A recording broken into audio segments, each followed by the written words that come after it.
தொடர்ந்து நம்ம ஈரான் மற்றும் இஸ்ரேலுடைய நிலவரங்களை பார்த்துட்டு இருக்கோம். இன்னைக்கு வந்திருக்கக்கூடிய சில முக்கியமான தகவலை பார்த்தலாம். உங்களுடைய PF அமௌண்ட் எடுக்கிறதுல உங்களுக்கு சிரமமா இருக்கா? அப்ப இவங்களை தொடர்பு கொள்ளுங்க, இவங்க உங்களுக்கு ஹெல்ப் பண்ணுவாங்க. இப்ப நம்ம வீடியோக்குள்ள போலாம்.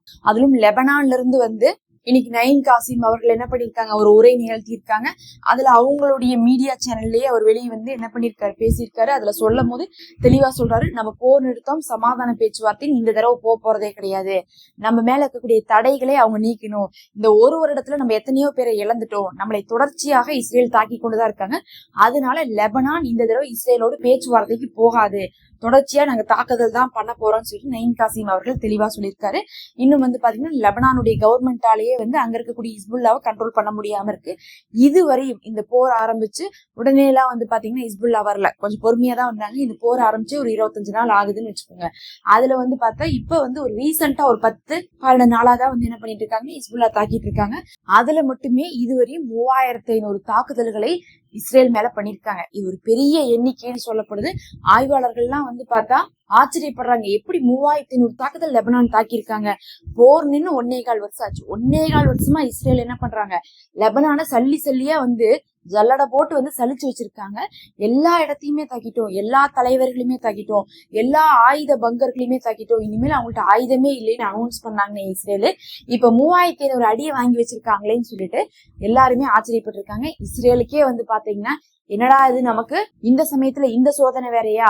அப்ப நம்மளை லெபனான் விஷயத்திலேயே யாரும் நம்பலைன்னா ஈரான் விஷயத்துல எல்லாம் சொன்னா யாராவது நம்புவாங்களா அப்படிங்கிற அளவுக்கு ஒரு பெருத்த அசிங்கம் தான் வந்திருக்குது.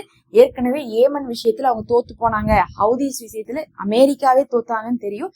அதனால அமெரிக்கா ஹவுதீஸை ஜெயிச்சிட்டோம்னு எந்த இடத்துலயும் கிளைம் பண்ண முடியாது. அதனால ஹவுதீஸை ஜெயிச்சிட்டோம்னு எந்த இடத்துலயுமே அமெரிக்கா கிளைம் பண்ண முடியாம இருந்துச்சு.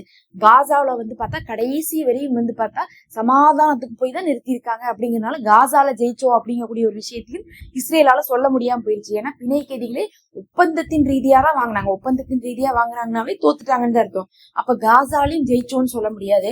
அப்ப லெபனான் மட்டும் தான் சொல்லிட்டு இருந்தாங்க இஸ்ரேல். அந்த லெபனானையும் என்ன பண்ண முடியல.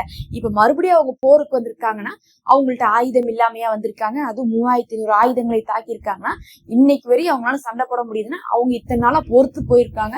சமாதானம் நாட்டு மக்களுக்கு வேணும்னு சொல்லிட்டு இப்ப முடியாம பொங்கிலிருந்து என்ன பண்ணிருக்காங்கன்னா தாக்கியிருக்காங்க. மொத்தத்துல நீங்க அங்கேயும் ஜெயிக்கல அப்படிங்கக்கூடிய ஒரு நிலைமை இப்போது இஸ்ரேலுக்கு ஏற்பட்டிருக்கு. எங்கேயுமே காசாலையும் ஜெயிக்கல, லெபனான்லயும் ஜெயிக்கல, இவங்க ஏமன்லயும் ஜெயிக்கல, கடைசியா பார்த்தா ஈரான்லயும் ஜெயிக்க போறதில்லைன்னு அவர்களுடைய ஆய்வாளர்களும் முன்னாள் ராணுவத்தை சேர்ந்தவங்களுமே சொல்லிட்டு இருக்காங்க. இந்த போர் ஒரு தேவையில்லாத போரா போயிருக்கு, நம்மளுடைய நிம்மதியவே கெடுக்குதுன்னு சொல்லிட்டு மக்களும் என்ன ஆக ஆரம்பிச்சிட்டாங்கன்னா இஸ்ரேல் மேல வெறுப்பை காட்ட ஆரம்பிச்சிட்டாங்க. அந்த அளவுக்கு அடியும் இஸ்ரேலுக்கும் இஸ்ரேல் மக்களுக்கும் விழுந்திருக்கு. அதுலயும் நேத்து பார்த்தாவே தாக்குதல் நடத்தப்பட்டதுல 200 பேர் எமர்ஜென்சில ஹாஸ்பிட்டல் அட்மிட் ஆயிருக்காங்க சொல்லியிருக்காங்க. 200 பேர் எமர்ஜென்சில அட்மிட் ஆயிருக்காங்கனாவே எத்தனை பேர் இறந்திருப்பாங்க? பொதுவாவே நம்ம காசால பாக்குறோம், ஒரு 20 பேர் இறந்தாங்கன்னா 200 பேர் அடிபட்டு இருப்பாங்க. அப்போ ஒரு 200 பேர் இறந்திருக்காங்கன்னு இவங்க சொல்றதே முதல் கம்மியான எண்ணிக்கையா தான் இருக்கும். இறந்தவங்களை பத்தி இவங்க பேசுறதே கிடையாது. ஆனா அங்கிருந்து வரக்கூடிய தகவல் என்னன்னா தினமுமே ஒரு 25 இருந்து 50 பேராவது ஈரானுடைய தாக்குதலையும் லெபனானுடைய தாக்குதலையும் இறந்துட்டு இருக்காங்க. அதுவும் லெபனானே இதுவரையும் 3500 தாக்குதல் பண்ணிட்டாங்க. ஈரானும் லெபனானும் சேர்ந்து செய்த தாக்குதல்ல 5000 பேர் இதுவரையும் ஹாஸ்பிட்டல்ல அட்மிட் ஆயிருக்கிறதாகவும் ரொம்ப சிவியரான ட்ரீட்மெண்ட் எடுத்துட்டு இருக்கிறதாக இஸ்ரேலே ஊடகத்துக்கு சொல்லியிருக்காங்க. இதுவரையும் அவங்க சொன்ன கம்மியான எண்ணிக்கை அந்த 5000மே அடிப்பட்டவங்களுடைய லிஸ்ட்ல அவங்க சொல்லியிருக்காங்கனாவே அதை விட நம்ம என்ன பண்ணுவோம், ஒரு 4 மடங்காவது கண்டிப்பா இருக்கும். இஸ்ரேல் எப்பயுமே பார்த்தா 4ல் 1 பங்கு கூட சொல்ல மாட்டாங்க. அத்தனை கஷ்டமும் யாருக்குன்னு பார்த்தா பொதுமக்களுக்கு தான். இவங்க என்ன பண்ணல, எல்லாரும் பங்கர்ல போய் தான் ஒழிஞ்சிட்டு இருக்காங்க. இஸ்ரேலுடைய நெத்தன்யாஹு ஆகட்டும், அவர்களுடைய மகனாகட்டும், அவங்களுடைய குடும்பமாகட்டும் யாருமே பார்த்தா பாதிக்கப்படல. அங்க ஈரான்ல லெபனான்ல தலைவர்கள் குடும்பத்தோட இறக்குறாங்க. இஸ்ரேல்ல யாராவது அப்படி இறந்தாங்கன்னு கேட்டா அப்படிலாம் யாருமே இறக்கல, பொதுமக்கள் தான் இறந்துட்டு இருக்காங்க.